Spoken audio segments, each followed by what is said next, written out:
وحده لا شريك له ونشهد أن سيدنا وحبيبنا ومولانا محمدا عبده ورسوله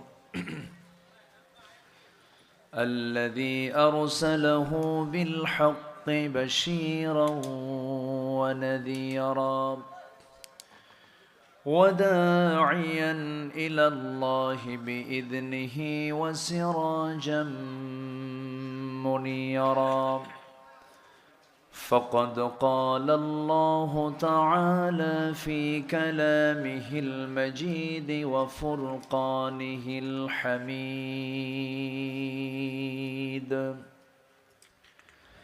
أعوذ بالله من الشيطان الرجيم بسم الله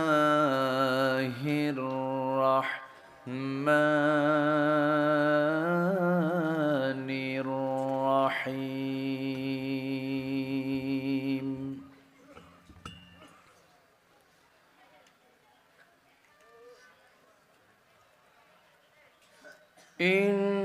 إنما المؤمنون إخوة فأصلحوا بين أخويكم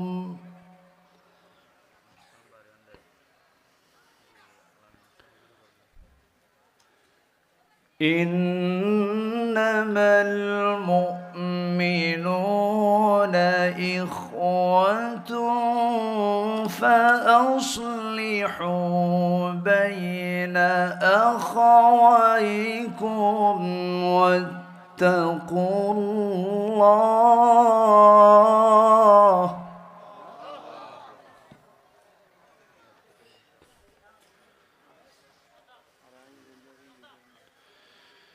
إنما المؤمنون إخوة فأصلحوا بين أخويكم واتقوا الله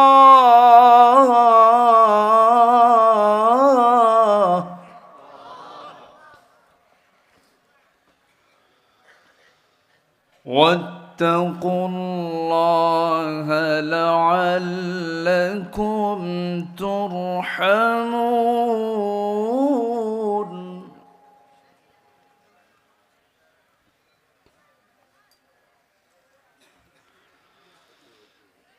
الله أكبر بسم الله الرحمن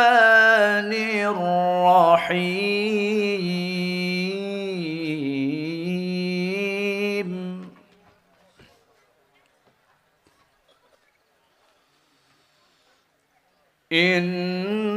إن الله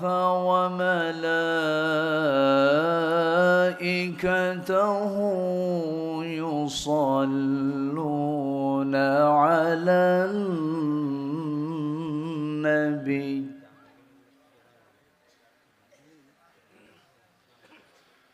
يا أيها الذين آمنوا صلوا عليه وسلموا تسليما اللهم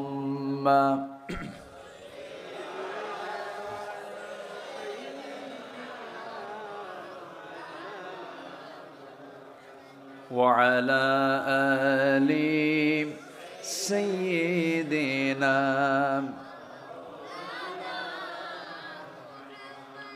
একটু মোহাব্বত দিয়ে নবীর প্রেমে মাতোয়ারা হয়ে জবান খুলে আওয়াজ দিয়ে সবাই বলুন আল্লাহুম্মা সাল্লি আলা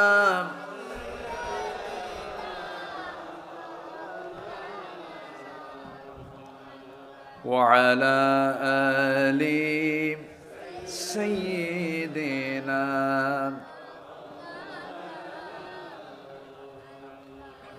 সবাই বলুন বালাগাল উলা বিকামালিহি কাশাফাত তুজা বিজামালিহি হাসনাত জামিউ খিসালিহি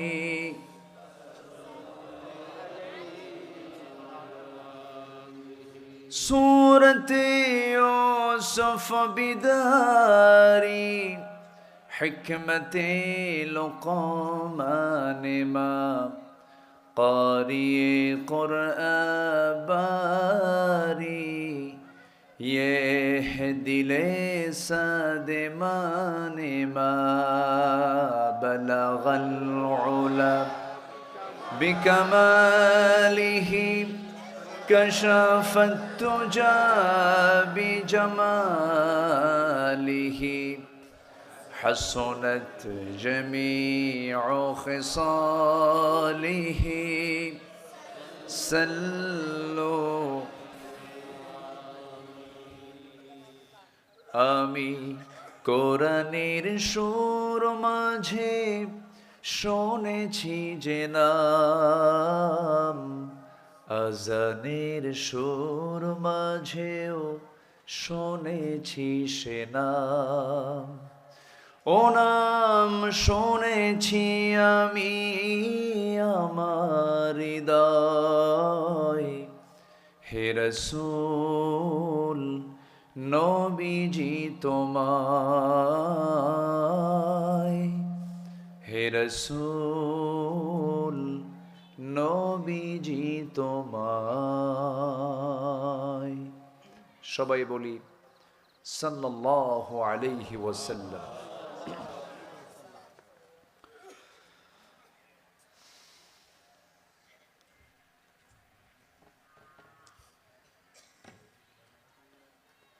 চট্টগ্রাম অঞ্চলের সাতকানিয়া উপজেলার জয়নগর জাবালুল কুরআন মাদ্রাসা হিফজখানা ও এতিমখানার চতুর্থ বার্ষিক সভা জালসা 2024 মাদ্রাসা মাঠে অনুষ্ঠিত আজকের এই মহৎ আয়োজনের সম্মানিত সুযোগ্য সভাপতি,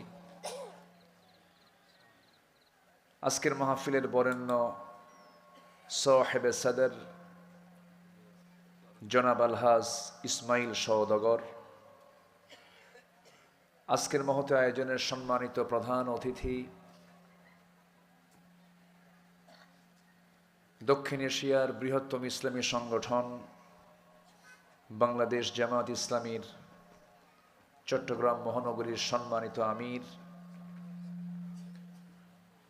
কারা নির্যাতিত মজলুম জননেতা সাতকানিয়া লোহাগাড়া নির্বাচনী আসনের সাবেক এক্স পার্লামেন্টারিয়ান জনাব শাহজাহান চৌধুরী, আজকের মাহফিলের বরেণ্য অতিথি শহীদ আল্লামা দেলোয়ার হুসাইন সাঈদী রাহিমাহুল্লাহর সুযোগ্য সন্তান, আমার অত্যন্ত কাছের, আমার হৃদয়ের ভাইজান মুহতারাম আলহাজ শেখ শামীম বিন সাঈদী হাফিজাহুল্লাহ, আজকের মাহফিলের বরেণ্য অতিথিবৃন্দ, হাজরাত উলামায়ে কেরাম, ফদলা ইজম, সুশীল সমাজ, জাতির শ্রেষ্ঠ সন্তান, শিক্ষক মণ্ডলী, জাতির বিবেক সাংবাদিক বৃন্দ, সামনে উপস্থিত দূরে কাছের বিভিন্ন স্থান থেকে ছুটে আসা কালেমার ঝান্ডাবাহী, তাওহীদের পতাকাবাহী, দ্বীন ইসলামের নরসারদুল বীর মুজাহিদ, প্রাণ প্রিয় সম্মানিত দ্বীনি ভাইরা, আড়ালে বসে আছেন শ্রদ্ধেয়া সম্মানিতা মা বোনেরা, আলোচনার সূচনায় আনুষ্ঠানিকতার মধ্য দিয়ে আমার পক্ষ থেকে আবারও দিল খোলা সালাম, আসসালামু আলাইকুম ওয়া রাহমাতুল্লাহি ওয়া বারাকাতুহু। ওনারা বেগুন কেন আছেন? আমি গম আছি, ভালো আছি আলহামদুলিল্লাহ। চেষ্টা করি কথা বলার, কিন্তু পারি না, ধরা খেয়ে যাই। তবে আপনারা গালি দিলে আমি টের পাই। যাই হোক, মহান রব্বে কারীমের শুকরিয়া যে মহান আল্লাহ সুবহানাহু ওয়া তাআলা এই দীর্ঘদিন পর এই মাঠে আমি এসেছিলাম প্রথম কোন সাল? 2015তে না, 2016। আচ্ছা যাই হোক, হবে তো 1 বছর। যাই হোক, 2015 কি 16 সালে আমার প্রথম আমি এখানে এসেছিলাম। আল্লাহ পাক আমাকে আবারও একটি পট পরিবর্তনের মধ্য দিয়ে আসার তৌফিক দিয়েছেন। শুকরিয়া আদায় করছি, বলছি আলহামদুলিল্লাহ। সবাই চিৎকার মেরে বলছি আল্লাহুম্মা ইন্নী আসআলুকা আল হুদা ওয়াত তুকা ওয়াল আফাফা ওয়াল গিনা। সবাই বলি আল্লাহুম্মা আইন্নি আলা যিকরিকা ওয়া শুকরিকা ওয়া হুসনি ইবাদাতিকা। সবাই বলি আল্লাহু আকবার কাবীরা ওয়ালহামদুলিল্লাহি কাসীরা সুবহানাল্লাহ সুবহানাল্লাহ বুকরাতাও ওয়া আসীলা ওয়া আসীলা। আমরা আল্লাহ তাআলার শুকর আদায় করে নিলাম। সম্মানিত হাজিরিন, আমরা কোরআন শুনতে এসেছি, আমরা ভাগ্যবান, বলি আলহামদুলিল্লাহ। কোরআন যারা শুনতে আসে, কোরআনের দল যারা করে, কোরআন যারা মেনে চলে, তারা কি দুর্ভাগা না সৌভাগ্যবান? আর কোরআনের মাহফিল যারা বন্ধ করতে চায়, আলেমদেরকে যারা ধরতে চায়, নির্যাতন করে, মারে, হত্যা করে, তারা কি বন্ধু না শত্রু? তারা কি সৌভাগ্যবান না পোড়া কপাল? পোড়া কপাল। আমরা আসতে পেরেছি জান্নাতের টুকরায়। আমরা যে কোরআন বিরোধী অপশক্তির পক্ষ নিতে নেইনি, আল্লাহ পাক আমাদেরকে সেই হৃদয় বানিয়ে দেননি। এটা আল্লাহর মেহেরবানি না? বলেন তো, এটা আল্লাহর মেহেরবানি। অনেকে বলে আহারে, নবীর যুগে যদি আমার জন্ম হতো, নবীর সামনে বসতাম। নবীর যুগে তো আবু জেহেলেরও জন্ম হয়েছিল, কিন্তু জন্ম হয়ে কি লাভ হয়েছে? পক্ষের না বিপক্ষের? আবু লাহাবের তো আপন ভাতিজা মুহাম্মদ সাল্লাল্লাহু, চাচা হয়ে কি লাভ হয়েছে?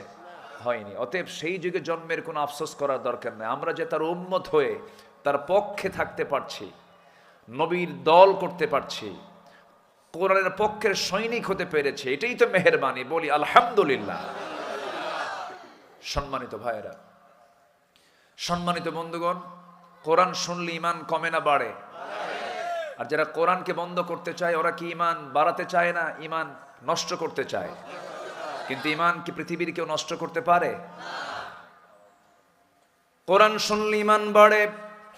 আল্লাহ রাব্বুল আলামিন বলেন, ইন্নামাল মুমিনুনাল্লাযীনা ইযা যুকিরাল্লাহু ওয়াজিলাত কুলুবুহুম ওয়া ইযা তুলিয়াত আলাইহিম আয়াতুহু যাদাতুহুম ঈমানাও ওয়া আলা রাব্বিহিম ইয়াতাওয়াক্কালুন। জোরে বলুন আল্লাহু আকবার। প্রকৃত মুমিন কারা? যে সমস্ত বান্দাগুলো তাদের সামনে আল্লাহর নাম নেওয়ার সঙ্গে সঙ্গে তাদের ঈমান যদি একটু দুর্বল থাকে, দিলের মধ্যে আল্লাহর ভয়টা জাগ্রত হয়ে যায়, আর তার সামনে যখন কোরআনে কারীমের যখন তেলাওয়াত করা হয়, কোরআন শোনার সঙ্গে সঙ্গে তার ঈমানটা শত গুণে বৃদ্ধি পেয়ে যায়। জোরে বলি সুবহানাল্লাহ। কোরআন শুনলে ঈমান কমে না বাড়ে? বাড়ে। সম্মানিত ভাইয়েরা, আমি এর আগেও এখানে এসেছি, আরো দাওয়াত নিয়েছি কয়েকবার, আমাকে ফেরেশতারা আসতে দেয়নি। কারা? ফেরেশতা না। দেখতে তো ফেরেশতার মতোই, এই জন্যই তো বলতেছে দেখতে তো ফেরেশতার মতোই, কিন্তু নদবী না, ওটা গজবী, ঠিক কিনা? বদমাইশ। লোহাগাড়ার একটা মাহফিল আমি মঞ্চে উঠেছি, পুলিশ পাঠায় দিছে। পুলিশ পাঠায় দিয়ে বলে কমিটি এবং বক্তা দুটোকে ধরে আনো, আজকে তুমি কোথায়? ঠিক কিনা? আজকে কোথায় তুমি?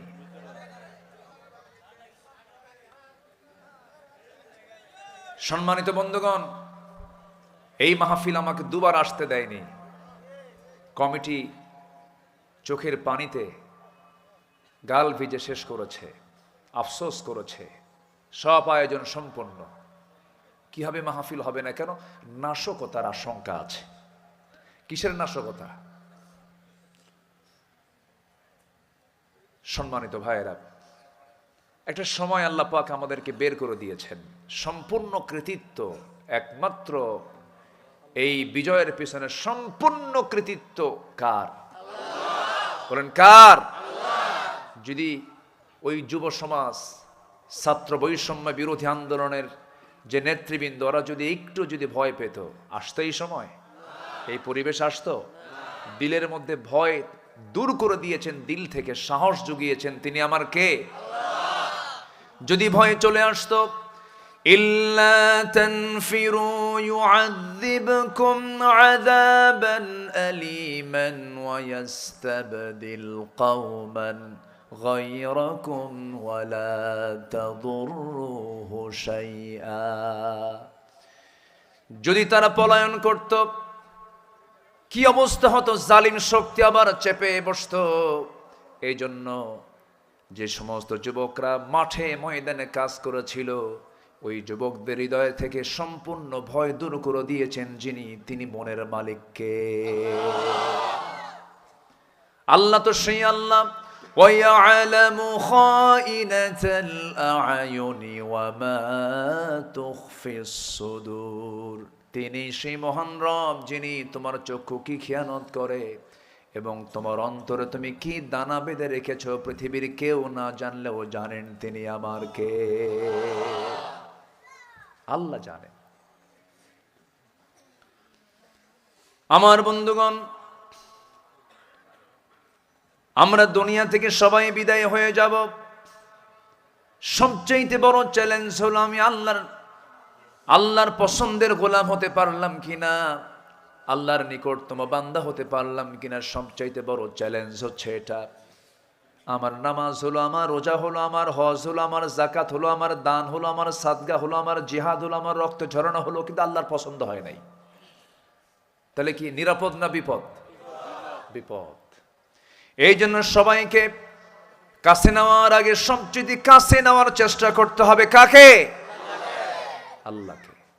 সবার আগে আল্লাহকে কাছে নিতে হবে। আমার আল্লাহ যদি আমার হয়, আর কাউকে না হলেও কোনো সমস্যা নাই। সবার আগে আমার আল্লাহকে নিতে হবে, আল্লাহকে কাছে টানতে হবে। আসি আলাইহিস সালাতু ওয়াস সালাম দুনিয়ার সব কিছু মাইনাস করে আল্লাহকে কাছে টেনেছেন। সুবহানাল্লাহ বলবেন না? সব কিছু মাইনাস, বউ স্বামী মাইনাস করেছেন, পরিবার মাইনাস করেছেন, রাষ্ট্রের সমস্ত সুযোগ সুবিধাকে মাইনাস করেছেন, সমাজ মাইনাস করেছেন, সব মাইনাস করে কাকে টেনেছেন? আল্লাহকে। চিন্তা করে দেখুন, একজন নারীর কত মর্যাদা সেই সমাজে ছিল। স্বামী হলো একটা দেশের রাষ্ট্রনায়ক, তার স্ত্রী হচ্ছেন ইমরাতে ফিরাউন। আসি আলাইহিস সালাতু ওয়াস সালাম এত বড় পদ থাকার পরেও সেই পদকে তিনি মূল্যহীন মনে করলেন, কারণ আমার সবচেয়ে চরম পরম বন্ধু তিনি আমার কে? মাইনাস করলেন। রাষ্ট্রপতির বউ, এটা কি ছোটখাটো পদ? মিসেস রাষ্ট্রপতি, মিসেস প্রেসিডেন্ট। আচ্ছা বলুন তো, চেয়ারম্যান বড় না চেয়ারম্যানের বউ বড়? হ্যাঁ, বউ না। যারা বিয়ে করছেন তারা অবশ্য ভুল বলেন নাই। বউ তো ছোটখাটো পদ না তো। আপনি যত বড় হুজুর হন না কেন, বউয়ের কাছে হুজুরগিরি কাটে না। তুমি কত বড় হুজুর আমার জানা আছে, বসো, এক ধমকে শীত করে থুয়ে দেয়। এটা আল্লাহ তাআলা স্বামী স্ত্রীর মধ্যে মাওয়াদ্দাহ এবং রাহমা, মাওয়াদ্দাতাও রাহমা, ভালোবাসাও দেন, রহমতও দেন। জোরে বলি সুবহানাল্লাহ। এটা কে দিয়েছেন? কে দিয়েছেন? আল্লাহ দিয়েছেন। এটা কার? এটা ডিস্টার্ব করতেছে, এটা পিছনে দেওয়া দরকার। আচ্ছা, আমার দিকে তাকান। তো আসি আলাইহিস সালাতু ওয়াস সালাম সব কিছুকে মাইনাস করে কাকে ধরলেন? কাকে ধরলেন? আল্লাহকে ধরলেন।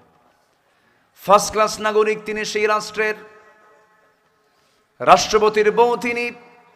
কত বড় সম্মান, কত বড় মর্যাদা। কিন্তু যখন তিনি দিন গ্রহণ করলেন, স্বামী বলে ফেলল, আসিয়া কি যেন শুনলাম তুমি নাকি কালেমা পড়েছ। তিনি বলছেন আপনি শুনবেন না কো, দেখেন। আপনি শুনবেন কেন? আপনি দেখেন। সঙ্গে সঙ্গে আসিয়ার মুখ থেকে বের হলো, আশহাদু আল্লা ইলাহা ইল্লাল্লাহু ওয়াহদাহু লা শারীকা লাহ। এই কথা বলার সঙ্গে সঙ্গে তেলে বেগুনে খেপে গেল ফেরাউন। রামসেস খেপে গিয়ে, ফেরাউন খেপে গিয়ে বলল, ও আসিয়া তুমি কি জানো এটার ফলাফল কি হতে পারে? তোমাকে দুনিয়া থেকে বিদায় করে দেব, মৃত্যুর হুমকি দেওয়া হলো। তিনি মুস্কি হাসি মেরে বলছেন, হুমকি দিচ্ছেন মরণের। মরণকে ভয় পাই না, একমাত্র ভয় পাই আমি আমার আল্লাহকে। জোরে বলি সুবহানাল্লাহ। হুমকি দেখালো, অনেক প্রকার হুমকি ধামকি দেখালো, কিন্তু শেষ পর্যন্ত আসি আলাইহিস সালাতু ওয়াস সালাম অনড় থাকলেন। ফাস্তাকিম কামা উমিরতা, অবিচল থাকলেন। ঈমান তো আনা যায়, কিন্তু ঈমান নিয়ে টিকে থাকাটা সহজ নয়। ঈমান এনেছি আমরা, ঈমান নিয়ে টিকে থাকবো আমরা। জোরে বলে ইনশাআল্লাহ। ঈমানের পথে অবিচল থেকে আমার মরণ যেন হয়। বলুন, ঈমানের পথে অবিচল থেকে আমার মরণ যেন হয়। জোরে বলি আমিন। ফাস্তাকিম কামা উমিরতা। এই আয়াত রাসূলকে বৃদ্ধ বানায় দিয়েছে। এই আয়াত আমার রাসূল শেষ জীবনে তার দাড়ি পাকতেছে, নবীজির বার্ধক্যের একটা সাম যখন চলে আসছিল, সাহাবা কেরাম বললেন, ইয়া রাসূলুল্লাহ আপনি তো বুড়া হয়ে যাচ্ছেন। তিনি বললেন, একটা আয়াত আমাকে বৃদ্ধ বানিয়েছে, সূরা হুদের আয়াত, ফাস্তাকিম কামা উমিরতা। এই আয়াত আমাকে বুড়া বানিয়ে দিয়েছে। অনেক ওয়েটফুল আয়াত। আসি আলাইহিস সালাতু ওয়াস সালাম টিকে থাকলেন, সব ছেড়ে দিয়ে বন্ধু খুঁজলেন কাকে? ইন্নামা ওয়ালিয়্যুকুমুল্লাহু ওয়া রাসূলুহু ওয়াল্লাযীনা আমানুল্লাযীনা ইউকিমুনাস সালাতা ওয়া ইউতুনাজ যাকাতা ওয়া হুম রাকিউন। ومن يتول الله ورسوله والذين آمنوا فإن حزب الله هم الغالبون। জোরে বলুন আল্লাহু আকবার। আল্লাহ বলছেন তোমাদের বন্ধু তিনজন হবে। ওই ইমানদাররা তোমাদের বন্ধু তিনজন হবে। নাম্বার 1 হলো আল্লাহ তোমাদের বন্ধু হবেন। নাম্বার 2 রাসূল তোমাদের বন্ধু হবেন। নাম্বার 3 তোমাদের মধ্যে যারা ইমানদার তারা বন্ধু হবেন। এই 3 বন্ধুকে নিয়ে যদি চলতে পারো, দুনিয়াতেও তুমি সফল হবে, আখিরাতেও তুমি সফল হবে। দুনিয়াতে বিজয়টা আমার আল্লাহ তোমাকে দিয়ে দিবেন। জোরে বলি সুবহানাল্লাহ।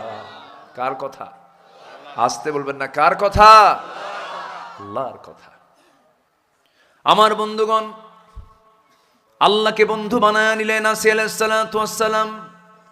দুনিয়ার কাউকে আপন মনে করলেন না। শেষ পর্যন্ত জল্লাদ তার সামনে দাঁড়ায় গেছে,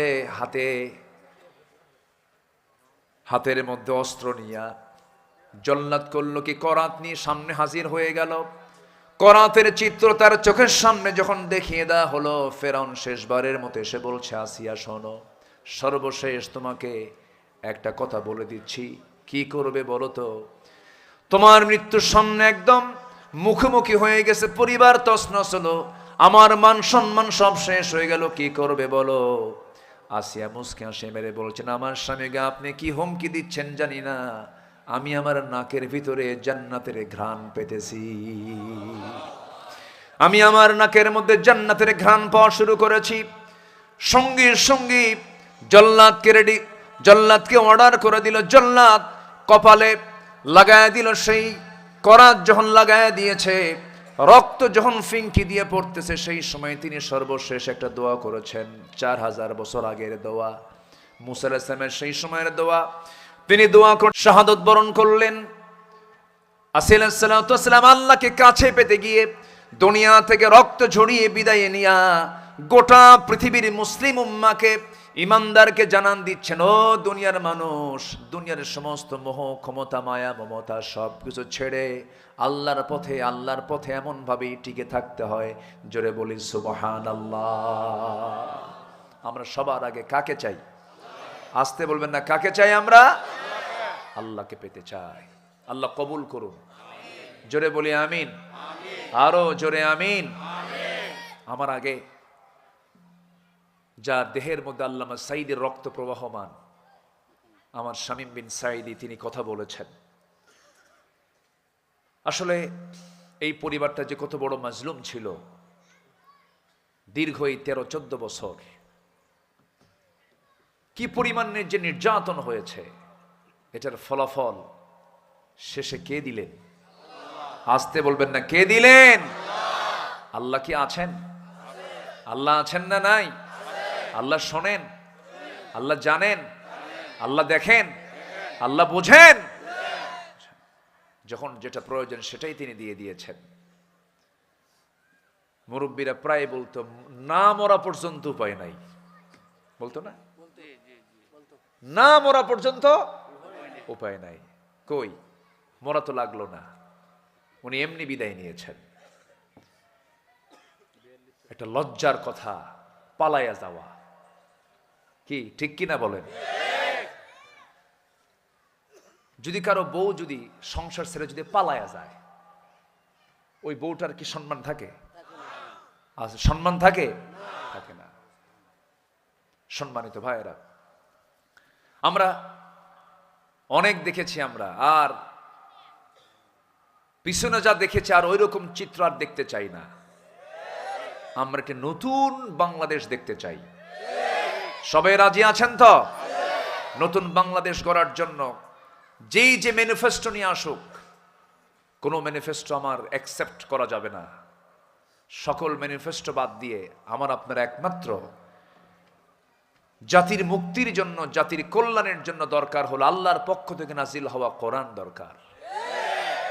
এই কোরআন রাষ্ট্রীয় পর্যায়ে কায়েম হয়ে যাক। সবাইকে দেখতে চান? এই দৃশ্যকে দেখতে চান? এটা কি সবাই চান? সংগ্রাম করতে হবে। বিজয় কিন্তু এখনো আসেনি। বিজয় কি এসেছে এখনো? মদের দোকান আছে না নাই? জেনার কারবার আছে না নাই? সুদের অঙ্ক হিসাব আছে না নাই? এগুলো সব আল্লাহ হালাল করেছেন না হারাম করেছেন? আমার দেশে এটা আইন আকারে পাশ আছে। কোথায় বিজয় আসছে? এখনো বিজয় আসে নাই। কোন জুয়ার কারবার চলবে না, মদের দোকান চলবে না, জেনার কারবার চলবে না, সুদের কারবার চলবে না। সুদ মুক্ত, জেনা মুক্ত এমন একটি সুন্দর সোনালী সমাজ, রাষ্ট্র যদি গড়তে হয়, আমাদেরকে একত্র হতে হবে, সুসংগঠিত হতে হবে। এটা হচ্ছে সময়ের সবচাইতে বড় দাবি, এক হওয়া। কি হওয়া বলেন তো? এক হওয়া। আমি যেখান থেকে তেলাওয়াত করেছি, তেলাওয়াতকৃত আয়াতটা সূরাতুল হুজুরাত থেকে, আমি শুধু একটা আয়াত আমি তেলাওয়াত করেছি। সময়টা একটু হাতে কম, তো এই ডেটটা খুব অল্প সময় আমি দিয়েছি। দেখে আগামী বছরও আমাকে কমিটি বলেছেন, আমি আসার চেষ্টা করব। জোরে বলি ইনশাআল্লাহ, জোরে বলি ইনশাআল্লাহ। আমি একটু জানান দিলাম, ইনশাআল্লাহ আল্লাহ যদি তৌফিক দেন আগামীতে আবার আসা হবে। তো আমি যে আয়াত থেকে তেলাওয়াত করেছি, একটু ওই আয়াতের দিকে আস্তে আস্তে চলে যাচ্ছি। যদি আমরা এক থাকতে পারি তবেই সম্ভব। ছোটখাটো যত মতনৈক্য আছে, ইখতিলাফ আছে, এগুলোকে আমরা ভুলে গিয়ে মুখের বিনয় না, হৃদয়ের বিনয় দিয়ে। মুখ দিয়ে আমি বিনয় প্রকাশ করছি, কিন্তু দিলে আমার অহংকার দিয়ে ভরা। আমার দেশে কিছু অহংকারী আলেম আছে, আসতে বলবেন না, আছে না নাই? এলেমের অহংকার করে, আছে না? বহু আছে। আপনাদের যিনি এই বিগত সময়ে যিনি এমপি ছিলেন, এলেম কিন্তু কম নাই, এলেম ভালোই আছে, এলেম কম ছিল না, অনেক এলেমই ছিল, কিন্তু এলেমটা ইসলামের কাজে লাগায় নাই। ইসলামকে ধ্বংস করা যায় কেমনে, সেই কাজে লাগিয়েছিল।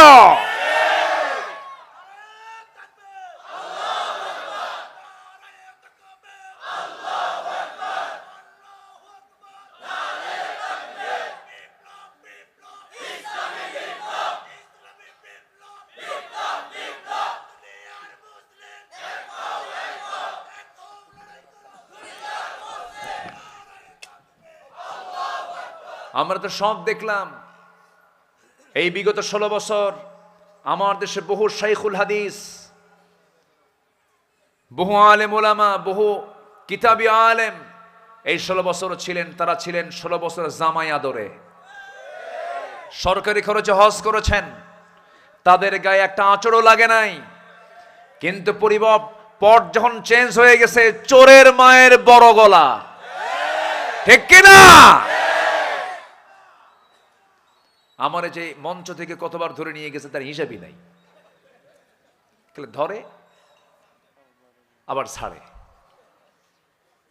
কতবার যে ধরছে। একবার তো আমাকে লক্ষ্য করে গুলি করলো, একদম মঞ্চে আগুন ধরায় দিয়েছে।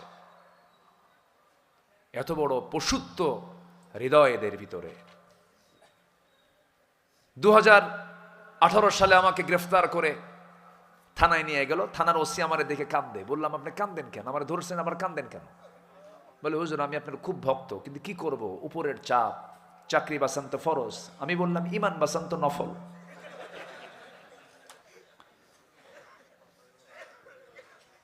মামলা খেন দিয়া বলল, হুজুর নির্বাচন পর্যন্ত একটু থাকেন ভিতরে, নির্বাচন হয়ে যাক।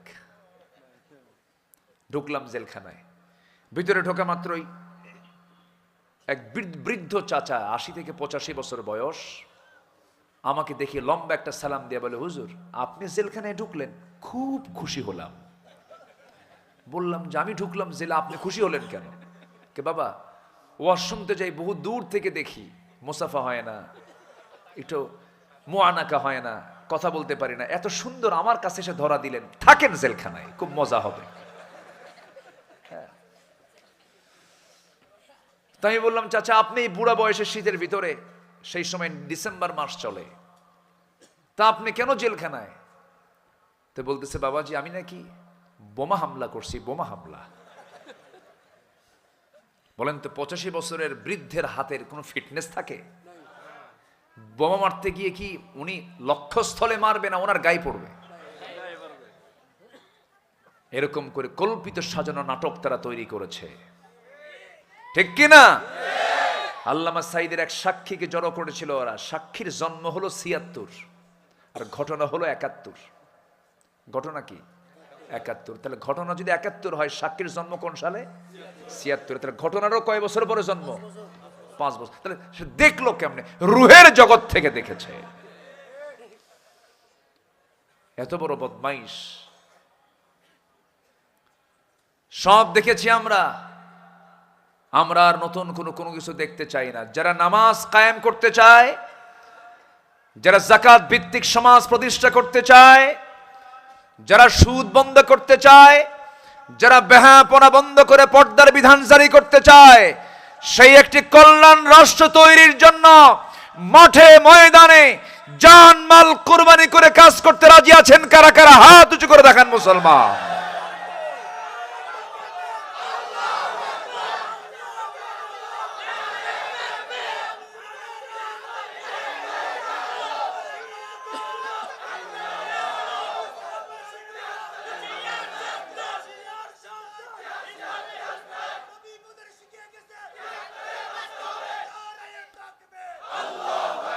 আল্লাহ কবুল করুন, জোরে বলে আমিন। সম্মানিত ভাইয়েরা, 53 বছর পর দেশ আধিপত্যবাদীদের সবল থেকে একটু মুক্ত হতে পেরেছে। বলি আলহামদুলিল্লাহ, জোরে বলি আলহামদুলিল্লাহ। আমার দেশ দিল্লি নিয়ন্ত্রিত নয়, আমার দেশকে নিয়ন্ত্রণ করব আমরা, ঢাকা নিয়ন্ত্রণ করব, ঠিক কিনা?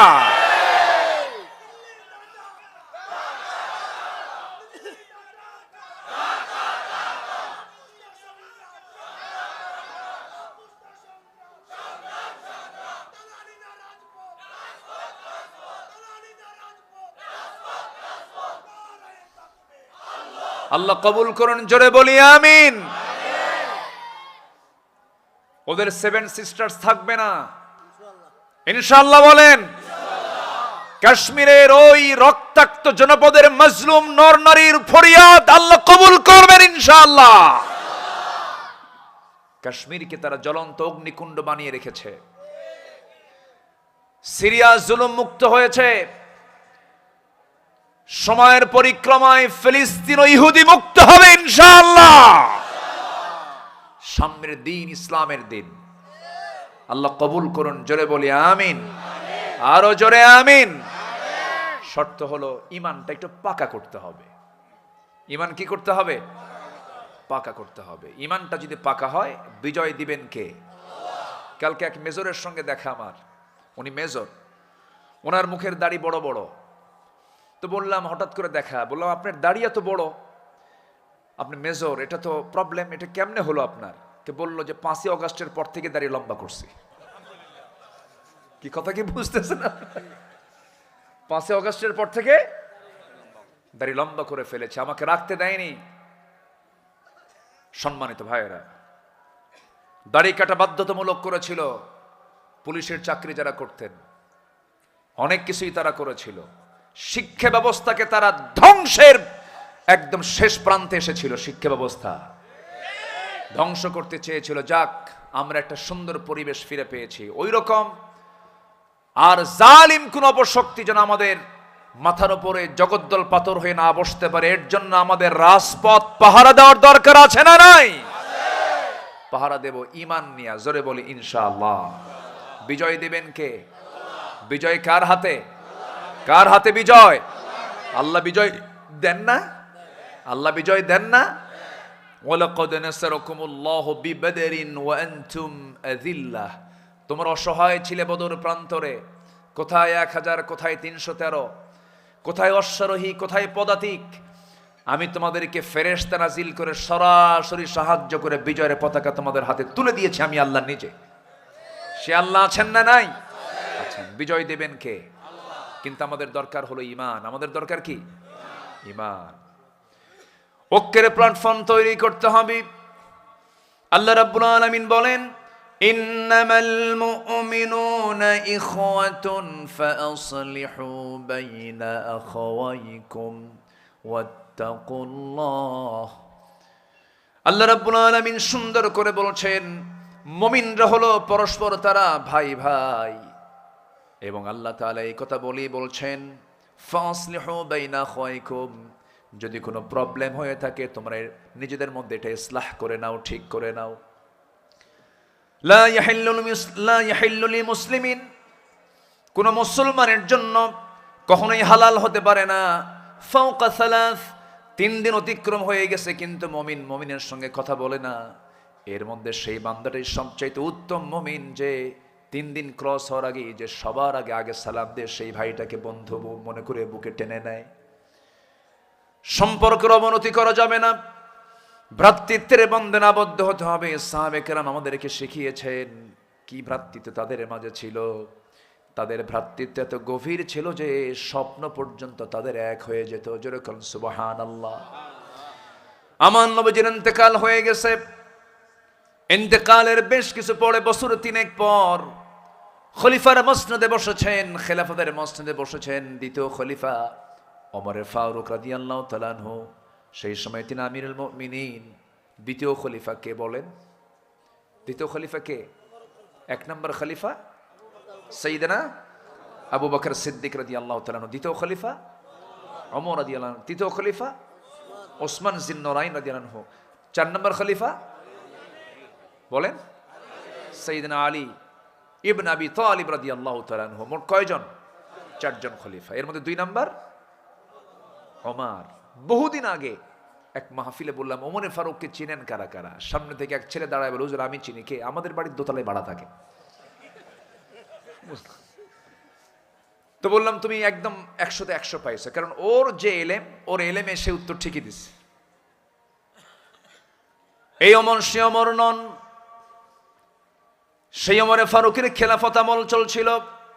ভ্রাতৃত্ব কাকে বলে দেখেন, সাইয়েদনা আলী রাদিয়াল্লাহু আনহু তিনি রাতের বেলা এশার নামাজ পড়ে তিনি বিছানায় চলে গেছেন, ঘুমাতে গেছেন, ঘুমিয়ে পড়েছেন। স্বপ্নের মধ্যে তিনি দেখতে পেলেন নবীজি তার দরজার সামনে হাজির হয়ে সালাম দিচ্ছেন। রাসূল তাকে আলীকে লক্ষ্য করে সালাম দিয়ে বলছেন, আলী বহুদিন যাবৎ তোমার সঙ্গে সাক্ষাৎ হয় না, আজকে সাক্ষাৎ করতে আসলাম। তার শিওরে বসলেন, বসে টোপলা থেকে অনেকগুলো খেজুর থেকে একটা খেজুর 3টা আঙ্গুলে বের করে সাইয়েদনা আলীর মুখে আমার নবীজি নিজের হাতে দিয়ে বলছেন, আলী তুমি এটা খাও। মুখের মধ্যে তিনি নিলেন। স্বপ্নের ভিতরে মুখের মধ্যে নেওয়ার সঙ্গে সঙ্গে তার ঘুমটা ভেঙে গেল। ঘুম থেকে জায়গা পেয়ে দেখেন তার জিহবার ভিতরে তাজা খেজুরের স্বাদ মহান রব্বুল আলামিন ঢুকায় দিয়েছেন। চোখে পানি চলে এলো। ওযু বানালেন, নামাজে দাঁড়ালেন, তাহাজ্জুদ পড়লেন। তাহাজ্জুদটা হলো ইমানদারদের জীবনের জন্য একটি স্পেশাল ইবাদত। একটা পরিপূর্ণ ইমানদারের জন্য নামাজ কয় ওয়াক্ত বলেন? বলেন কয় ওয়াক্ত? সবাই কয় ওয়াক্ত? 6টা ওয়াক্ত।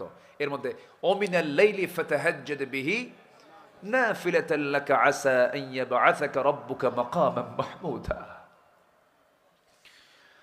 আমার বন্ধুগণ, পাক্কা ইমানদারের জন্য নামাজের ওয়াক্ত হলো 5টা নয় 6টা। নাম্বার 1 হলো তাহাজ্জুদ। নাম্বার 1 কি বলেন? তাহাজ্জুদ। যদিও নফল, কিন্তু ফজরের আগে, ফজরের আগে।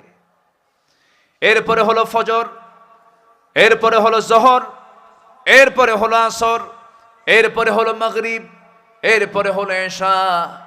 যদি কোনো বান্দা যদি তাহাজ্জুদটা যদি মিস না করতে পারে, সেই তাহাজ্জুদের ফলাফল এমন একটা ফলাফল, তাহাজ্জুদের সময় আল্লাহ রাব্বুল আলামিন বান্দাকে খাস করে কাছে টেনে মাফ করতে চান।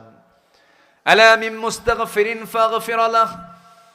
কোন ক্ষমা প্রার্থী আছো আমার কাছে ক্ষমা চাবে? তাহাজ্জুদের সময় আমার কাছে চাও, আমার সামনে সেজদায় পড়ে কাঁদো, আমি প্রথম আসমানে এসে আমি তোমাকে ক্ষমা করার জন্য রেডি হয়ে দাঁড়ায়া যাই। জোরে বলেন সুবহানাল্লাহ।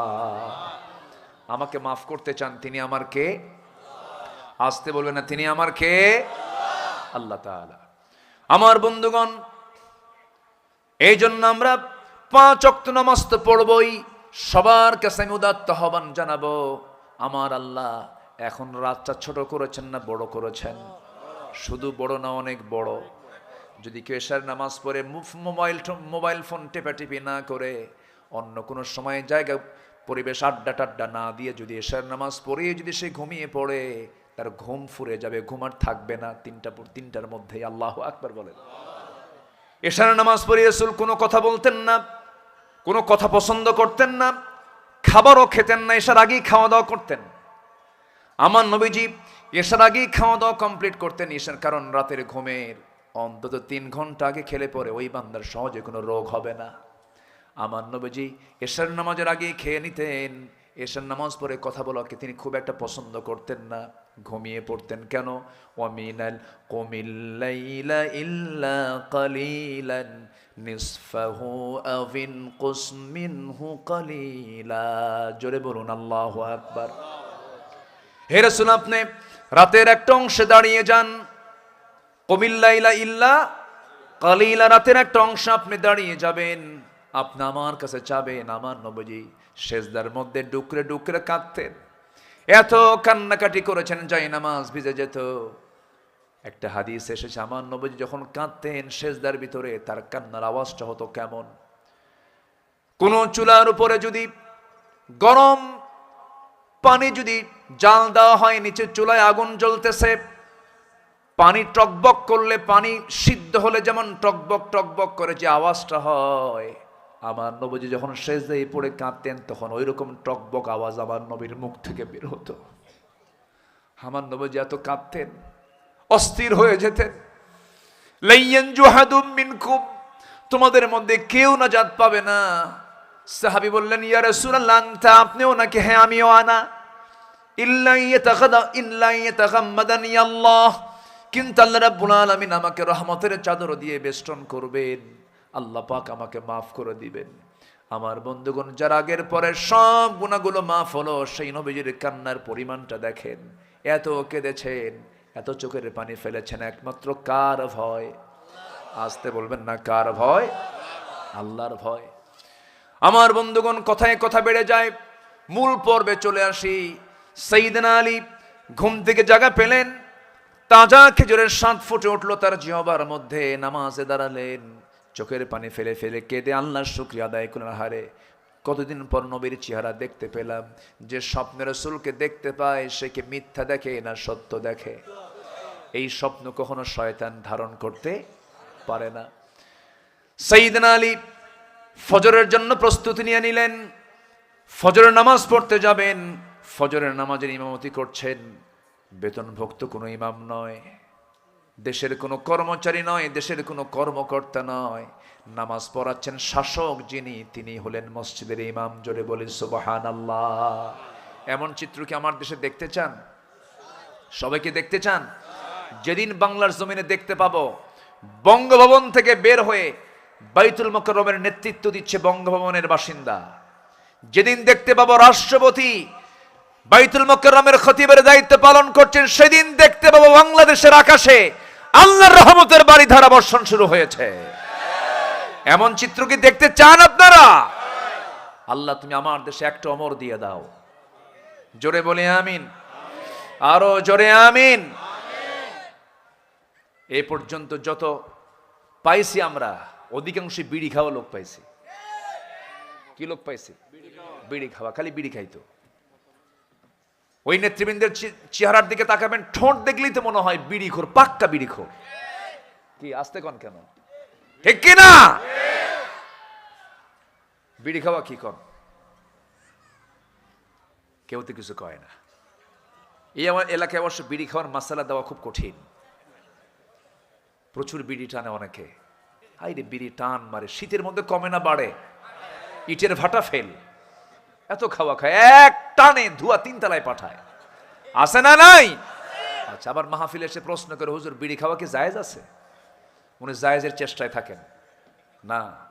সকল নেশাকে হারাম করেছেন কে বলেন তো? বলেন বলেন কে? আগে মানুষ মদ খায় না, আগে বিড়ি খায়। আগে টানাটানি, এরপরে ঢালাঢালি। ঢালাঢালির ছোট ভাই হলো টানাটানি। টানাটানি থেকেই কোথায়? ঢালাঢালি। কোন নেশার দিকে আমরা যাব না। জোরে বলি ইনশাআল্লাহ। পান খাবেন, পান খান, সমস্যা নেই। পান তো রস, গাছের রস। এটা পান খেলে স্টমাক ভালো থাকে, পানের রসে হজমের কাজ হয়, ভালো, সমস্যা নেই। কিন্তু পানের সাথে আবার হাকিমপুরি রহমতুল্লাহ আলাইহি কেন? কি ঠিক আছে কি না? হ্যাঁ, এখানে প্রবলেম আছে। আমি সবাইকে কিন্তু ব্যালেন্স করে ধরেছি, সবাইকে ব্যালেন্স করে ধরেছি, কিন্তু আমি কাউকে ছাড় দেইনি। দাদির বয়স 80 বছর। দাদি কি খাও? খালি পান খাই। ওর মধ্যে কি বাবা ওটা দেখিস না, মানে জর্দা খায়।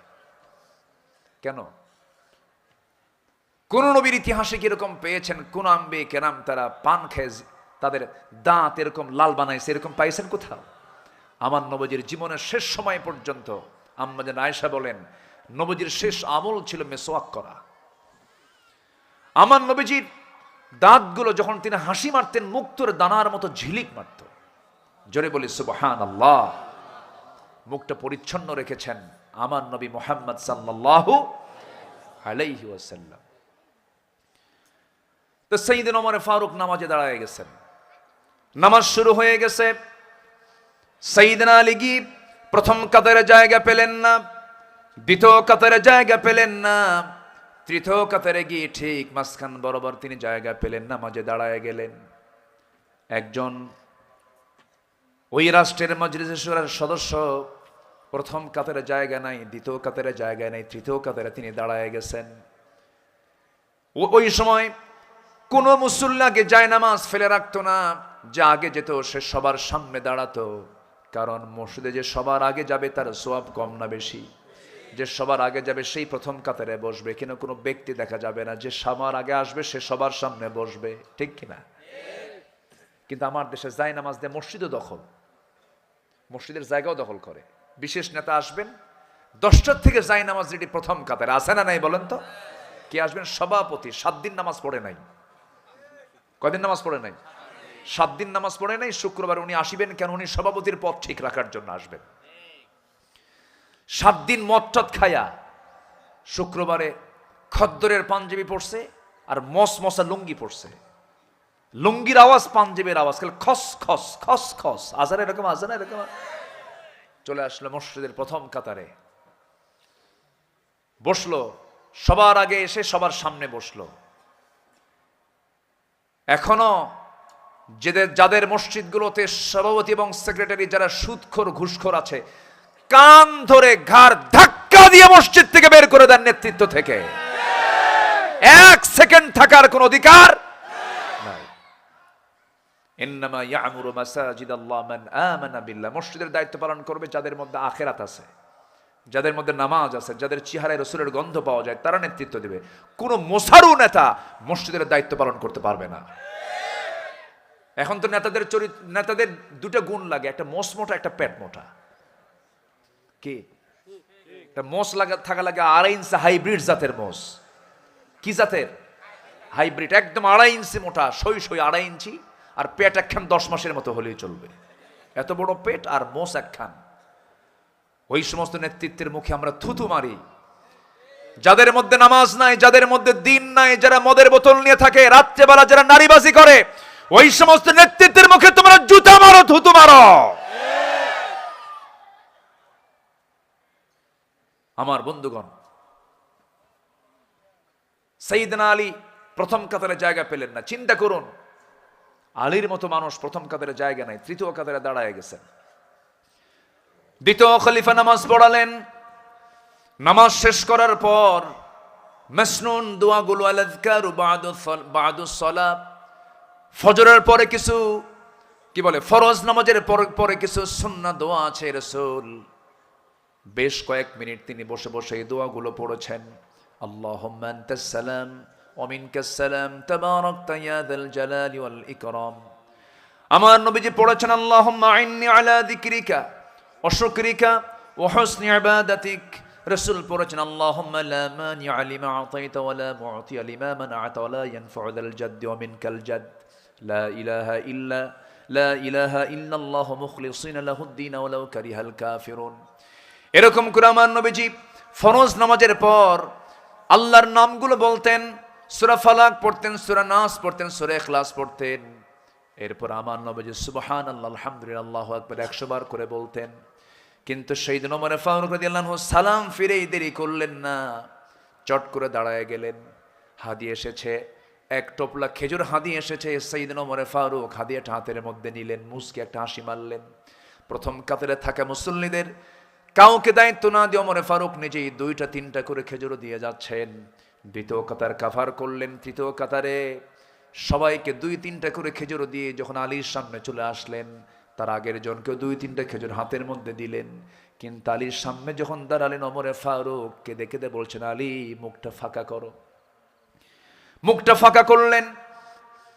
অনেকগুলো খেজুর থেকে, টোপলা থেকে একটা খেজুর হাতের মধ্যে নিয়া 3 আঙ্গুলে খেজুরটা নিয়া আমার নবীর প্রিয় সাহাবী সাইয়েদনা আলীর মুখে ওমর ফারুক উঠায়া দিয়ে বলেন, আলী খেজুরটা খাও। খেলেন খেজুর। এবার বলছেন, আর তোমাকে দেওয়া হবে না। সাইয়েদনা আলী বলছেন, ভাই ওমর, আমার আগের জনকে 2-3টে খেজুর হাতে দিলেন, আবার টোপলার মধ্যে কিছু খেজুর রয়ে গেছে, আপনি আমাকে একটা খেজুর তাও মুখে দিলেন কেন? ওমর ফারুক হাউমাউ করে কাঁদতে কাঁদতে বলছেন, আলী স্বপ্ন শুধু তুমি দেখো না, আমিও তো দেখেছি। তুমি কি শুধু দেখেছো নাকি? রাসূল যদি একটার বেশি 2টা খেজুর খাওয়ায় দিতেন, আমি তোমাকে সেই খেজুর 2টাই খাওয়ায় দিতাম। নবীজি যা দিয়েছেন আমিও তোমাকে তাই দিয়েছি। জোরে বলেন সুবহানাল্লাহ। স্বপ্ন পর্যন্ত এক হয়ে যেত। তাদের কি ভ্রাতৃত্ব তাদের মাঝে ছিল। নবীজি মক্কার মানুষ হিজরত করে আসলেন কোথায়? মদিনায়। কোথায়? মদিনায়। সেই মদিনা এবং মক্কার 2টা জায়গায় দখল করেছে সাতকানিয়ার লোহাগড়ার মানুষ। বলি আলহামদুলিল্লাহ। মক্কা এবং মদিনার এক টুকরো সাতক্ষীরার লোহাগড়া, কি বলে সাতকানিয়ার লোহাগড়া, সাফোয়া টাওয়ার, দাল্লা তাইয়েবা, জমজম টাওয়ার সব সাতকানিয়া লোহাগড়া। আলহামদুলিল্লাহ বলেন আলহামদুলিল্লাহ। চট্টগ্রামও দখল করছেন আপনারাই,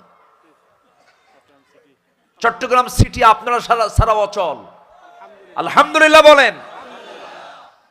আপনারা হচ্ছেন সওদাগর। এখানকার সভাপতির নাম কি?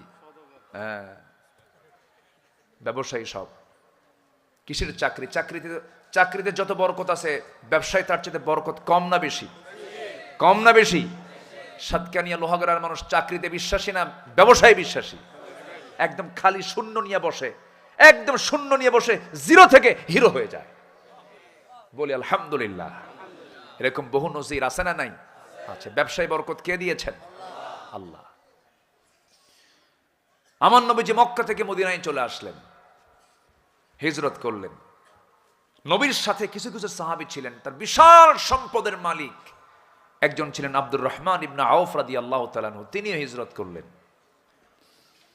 নবীর সাথে যখন মদিনায় চলে আসলেন, বউটা রেখে এসেছেন, সন্তান রেখে এসেছেন, কোটি কোটি টাকার ব্যবসাও রেখে এসেছেন। নবীজির সামনে একদিন অসহায়ের মতো বসে আছেন। নবীর সামনে রাসূল দেখে কেঁদে ফেললেন, বলছেন, ওরে আব্দুর রহমান, আমি তোমাকে নিজের চোখে দেখেছি মক্কায় তোমার কত বড় সম্পদ ছিল। তোমার ছেলে আছে, মেয়ে আছে, বউ আছে, বাচ্চা আছে, সব রেখে দিয়ে আজকে তুমি আমার সঙ্গে মদিনায় এসেছো। তোমার বড় কষ্ট হচ্ছে মনে হয়। মুস্কি হাসি মেরে আব্দুর রহমান বলছেন, হুজুর, দুনিয়ার সব কিছু মাইনাস করলে ও আমি আমার আল্লাহ এবং রাসূলকে মাইনাস করতে পারবো না। জোরে বলে সুবহানাল্লাহ। সাইয়েদনা আব্দুর রহমান ইবনে আউফ আশারায়ে মুবাশশিরার একজন সাহাবী ছিলেন। 10 জন সাহাবী জান্নাতের সংবাদ পেয়েছেন, এর মধ্যে একজন হচ্ছেন অন্যতম আব্দুর রহমান ইবনে আউফ রাদিয়াল্লাহু তাআলা। তিনি একজন মিলিয়নার সাহাবী ছিলেন। কি ছিলেন?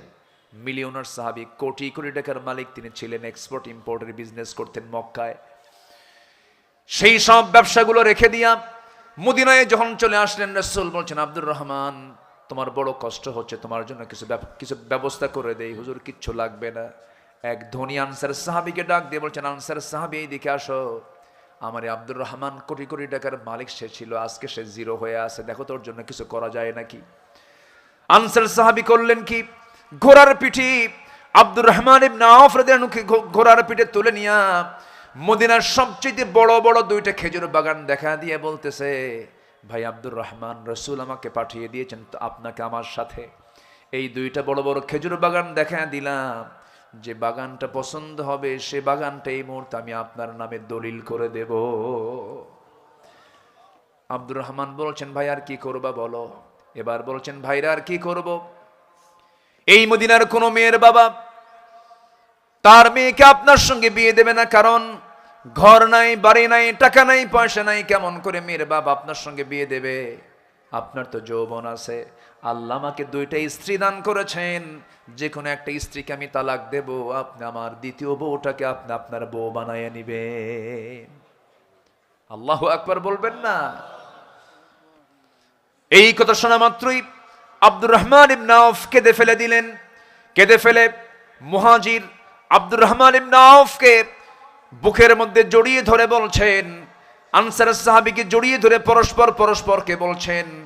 মুহাজিরের সাহাবী বলছেন, ভাই আনসার সাহাবী, তুমি আজকে আমাকে কথার মধ্য দিয়ে যে সন্তুষ্ট করেছ, খেজুর বাগানও লাগবে না, বউটাও তালাক দাও লাগবে না, আমাকে একটু বাজারে দেখায় দাও, একটু ব্যবসা বুঝায় দাও।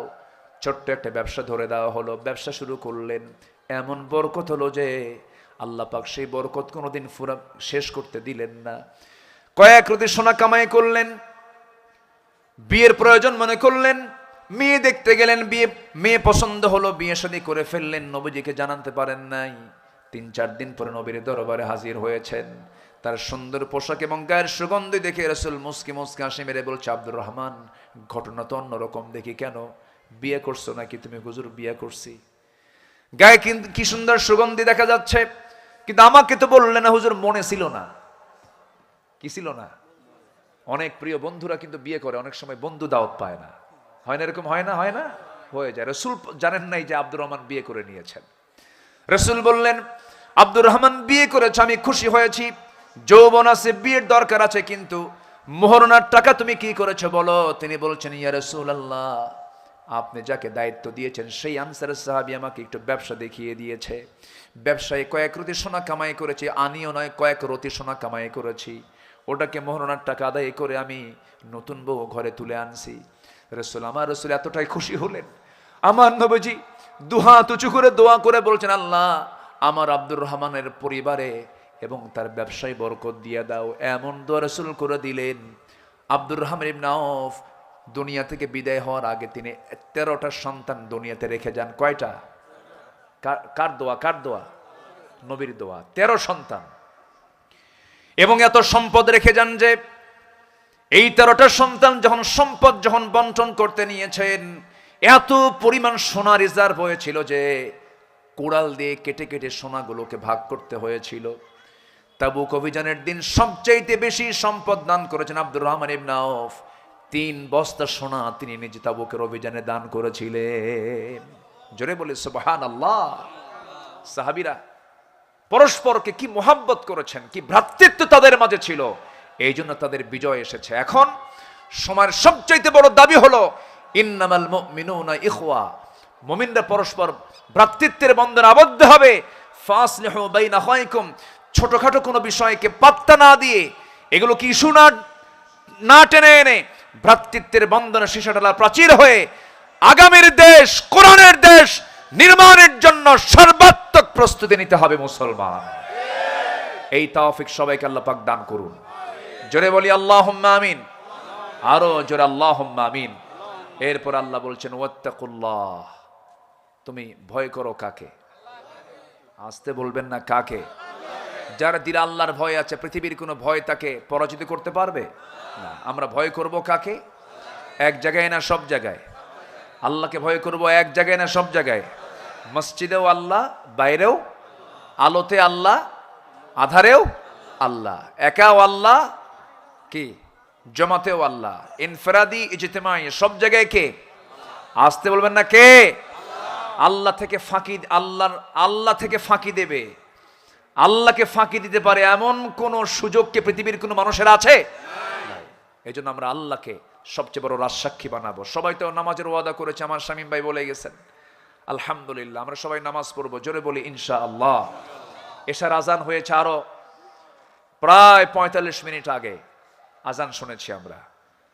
নামাজের জন্য যারা নামাজি তাদের ছটফট হচ্ছে, কখন পড়বো নামাজ, কখন পড়বো নামাজ। কিছু কিছু ভাই উঠে যাচ্ছেন, আমি তাদেরকে মানাও করছি না, কারণ তাদের মধ্যে নামাজের একটা ঝোঁক চলে আসছে। তো নামাজের পর আবারও বয়ান হবে, থাকবেন না? আসতে বলেন, থাকবেন না সবাই?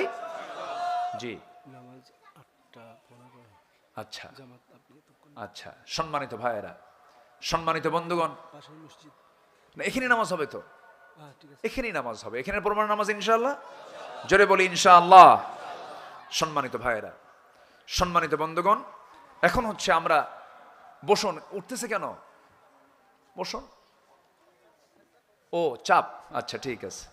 যে খুব যদি চাপ হয়, নিম্ন চাপ সমস্যা নেই, কিন্তু ঊর্ধ্ব চাপে কেউ যাবেন না। ঊর্ধ্ব চাপ হলো বিড়ি খাওয়া চাপ।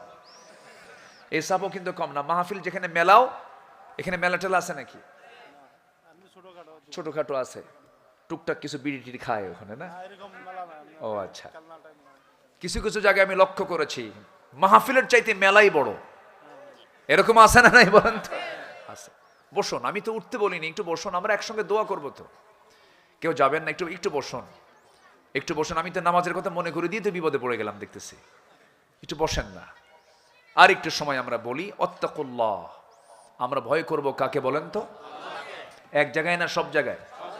আচ্ছা, দাস্তারবান্দি এখনো হয়নি না? হাফেজ ছাত্র কোথায়? ওরা নিয়ে আসেন।